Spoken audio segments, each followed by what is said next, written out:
সম্মানিত নিবন্ধনধারী ভাই ও বোনেরা, ষষ্ঠ গণবিজ্ঞপ্তিতে যারা শূন্য পদে আবেদন করবেন, আমার এই ভিডিওটি আপনাদের জন্য। আপনারা নির্ভুলভাবে আবেদন প্রক্রিয়াটি সম্পন্ন করার জন্য আমার এই ভিডিওটি প্রথম থেকে শেষ পর্যন্ত দেখুন। আবেদন প্রক্রিয়াটি সম্পন্ন করার জন্য আপনারা প্রথমে আপনার মোবাইলের ক্রোম ব্রাউজারের অ্যাড্রেস বারে গিয়ে লিখবেন ngiteletalk.com.bd লিখে সার্চ বারে ক্লিক করবেন। ক্লিক করার পরে এরকম একটি ইন্টারফেস চলে আসবে। প্রথমে সার্কেল 6-এ আপনি ক্লিক করবেন। ক্লিক করার পরে আবার ই অ্যাপ্লিকেশন নামে যে অপশনটি আছে, লাল দাগ দিয়ে যে ই অ্যাপ্লিকেশন পাবলিক সার্কুলার লেখা আছে, এই অপশনটিতে ক্লিক করবেন।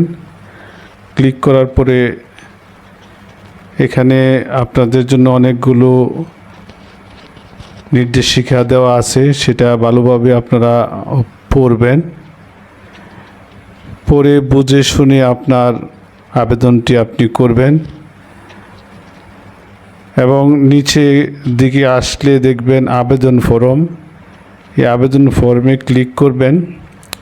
ক্লিক করার পরে এখানে আপনি প্রথমে বেজ সিলেক্ট করবেন, তারপর আপনার রোল নাম্বার দিবেন। আপনি নিবন্ধনের যে রোল নাম্বারটা সেটা দিবেন। এরপরে আপনার জন্ম তারিখ দিবেন। এখানে রিমেম্বার মি নামে যে অপশনে একটা বক্স দেওয়া থাকবে, সেখানে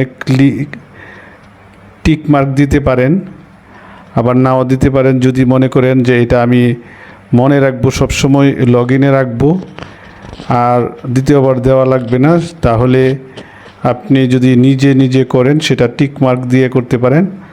আর যদি দোকান থেকে করেন সেটা টিক মার্ক নাও দিতে পারেন।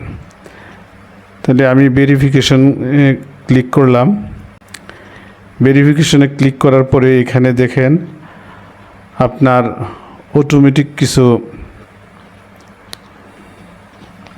অটোমেটিকভাবে কিছু তথ্য চলে আসছে, আর কিছু ঘর ফাঁকা থাকবে, সেটা যেমন জেন্ডার সেটা আপনি পূরণ করবেন, ম্যারিটাল স্ট্যাটাস সেটা আপনি পূরণ করবেন। এরপরে আইডেন্টিফিকেশন ডকুমেন্ট আপনি সেখান থেকে এনআইডি, বার্থ রেজিস্ট্রেশন, পাসপোর্ট, আপনার যদি আইডি কার্ড থেকে থাকে তাহলে অবশ্যই আইডি কার্ড দিবেন। এরপরে নিচে আপনি আইডি কার্ডের নাম্বারটা দিয়ে দিবেন। তারপর আপনি নেক্সটে ক্লিক করবেন। নেক্সট ক্লিক করার পরে এখানে আপনার মোবাইল নাম্বার দিবেন, যে মোবাইল নাম্বারটা আপনি আবেদন করেছিলেন। আমি আপনাদেরকে পরামর্শ দিচ্ছি সেই মোবাইল নাম্বারটা দেওয়ার জন্য। তারপরে একটি সচল ইমেল নাম্বার দিবেন, ইমেল অ্যাড্রেস। এরপরে আপনার পার্মানেন্ট অ্যাড্রেস, আপনার গ্রামের নাম, এই বক্সের ভিতরে আপনার গ্রামের নাম, আপনার পোস্ট অফিসের নাম লিখবেন। এরপরে এই অপশনে আসা আপনার ডিস্ট্রিক্ট সিলেক্ট করবেন। আপনার ডিস্ট্রিক্ট সিলেক্ট করার পরে এরপরে নিচের অপশনে আবার উপজেলা সিলেক্ট করবেন। এরপরে পোস্ট কোড দিবেন, আবার পার্মানেন্ট অ্যাড্রেস আগের মতো যার প্রেজেন্ট অ্যাড্রেস বা পার্মানেন্ট অ্যাড্রেস যদি একই হয়ে থাকে তো একই দিবেন। এরপরে নেক্সটে ক্লিক করবেন। নেক্সট ক্লিক করার পরে তৃতীয় ধাপে আয়সা দেখবেন পুলিশ ভেরিফিকেশন এরিয়া। আপনি যে বিভাগে বা ডিস্ট্রিক্ট থানায় আপনি পুলিশ ভেরিফিকেশন করবেন, এখান থেকে প্রথমে ডিভিশন সিলেক্ট করবেন, তারপরে ডিস্ট্রিক্ট, তারপরে আপনার উপজেলা মানে থানা সিলেক্ট করার পরে নেক্সটে ক্লিক করবেন।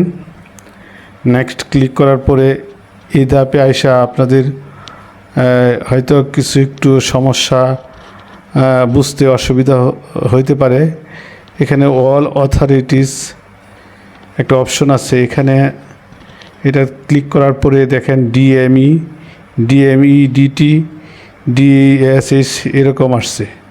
তা আমরা যদি প্রতিষ্ঠানগুলো আপনি সিলেক্ট করবেন, ডিএমই হচ্ছে মাদ্রাসার, ডিরেকশন অফ মাদ্রাসা এডুকেশন, আর ডিএমই ডিটি হচ্ছে মাদ্রাসা এবং কারিগরি, আর ডিএসএসই হচ্ছে আপনার মাধ্যমিক শিক্ষা অধিদপ্তর। এখন আপনি যেখানে আবেদন করবেন, স্কুলে হলে স্কুলের ক্লিক করবেন, আর যদি মাদ্রাসায় করেন তাহলে ডিএমই দিয়ে আপনি ডিএমই রাখবেন। এরপরে অল লেভেল, অল লেভেলে আইসা আপনি যদি চিন্তা করেন যে আলিম মাদ্রাসা না দাখিল মাদ্রাসা, ফাজিল মাদ্রাসা, 1 থেকে ফাজিল পর্যন্ত, আপনি আপনার পছন্দ মতো আপনি আগে থেকে এইটা পছন্দ করে রাখবেন আপনি কোথায় কোথায় আবেদন করবেন। সে কারণে আপনি এখানে পছন্দ মতো আপনার চিন্তার আগে থেকে যে চিন্তা করে আসছেন সেটা ক্লিক করবেন। আমি দাখিল মাদ্রাসা 1 থেকে 10 পর্যন্ত ক্লিক করলাম। এরপরে অল পোস্ট, আমার অল পোস্টের যে পোস্টে আবেদন করবেন সেই পোস্টের জন্য এখানে দেখেন অ্যাসিস্ট্যান্ট মৌলভী, এটা হচ্ছে মাদ্রাসার assistant teacher religion moral education, এটা হচ্ছে স্কুল বা অন্য প্রতিষ্ঠানে।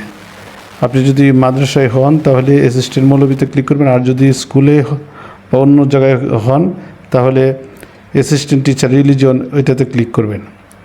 এখন আমি ক্লিক করলাম অ্যাসিস্ট্যান্ট মৌলভীতে। এরপরে পোস্ট ক্যাটাগরি, আপনি কি মাদ্রাসা নাকি জেনারেল না টেকনিক্যাল, যদি মাদ্রাসার হন তাহলে মাদ্রাসা করবেন, আর টেকনিক্যাল হলে টেকনিক্যাল করবেন, জেনারেল হলে জেনারেল করবেন। আমি মাদ্রাসায় করলাম। এরপরে ডিস্ট্রিক্ট, আপনি আপনার ডিস্ট্রিক্ট সিলেক্ট করে নিতে পারেন। আমি সিলেক্ট করলাম কিশোরগঞ্জ। এরপরে ইচ্ছা করলে এখানে উপজেলাও সিলেক্ট করতে পারেন, না করলেও আপনার এই ডিস্ট্রিক্টের ভিতরে যতগুলো পোস্ট আছে সবগুলোই চলে আসবে, আর যদি উপজেলা সিলেক্ট করেন তাহলে উপজেলা চলে আসবে।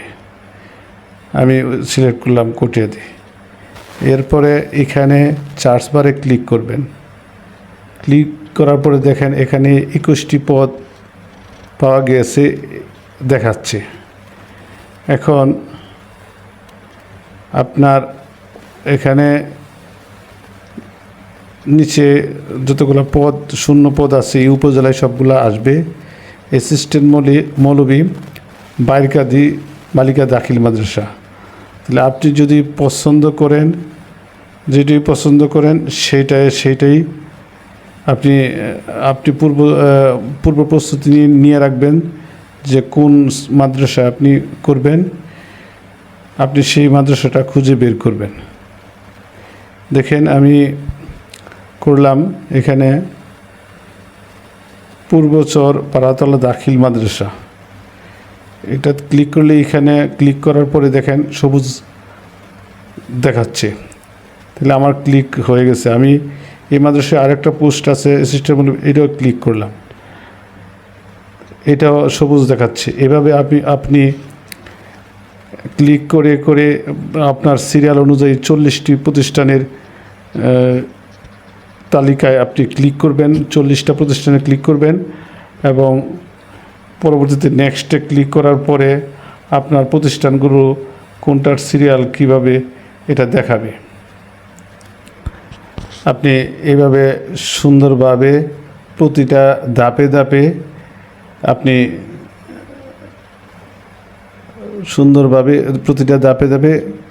আপনার কাজগুলো করবেন, আপনার ফর্মগুলো পূরণ করবেন। আর যেটা সিলেক্ট করছেন এটাতে আবার পুনরায় ক্লিক করার পরে ওই সবুজ তীর চিহ্নটি চলে যাবে। আপনি ইচ্ছা করলে পুনরায় এটা কেটে দিয়েও অন্য একটি প্রতিষ্ঠান ক্লিক করতে পারেন এবং পছন্দ করতে পারেন। প্রতিটা পোস্টের জন্য মাদ্রাসার নাম এবং বিভিন্ন কোন ধরনের মাদ্রাসা, এটা কি লেভেল কি, দাখিল না আলিম, এই সবগুলাই এখানে লেখা আছে এবং ইন নাম্বার লেখা আছে। আপনারা এগুলা দেখে বুঝে শুনে আপনি আপনার মূল্যবান আবেদনটি করুন। আমার এই ভিডিওটি যদি ভালো লেগে থাকে তাহলে চ্যানেলটি সাবস্ক্রাইব করবেন এবং লাইক দিয়ে দিবেন। সকলকে ধন্যবাদ জানিয়ে আমি শেষ করলাম। আসসালামু আলাইকুম।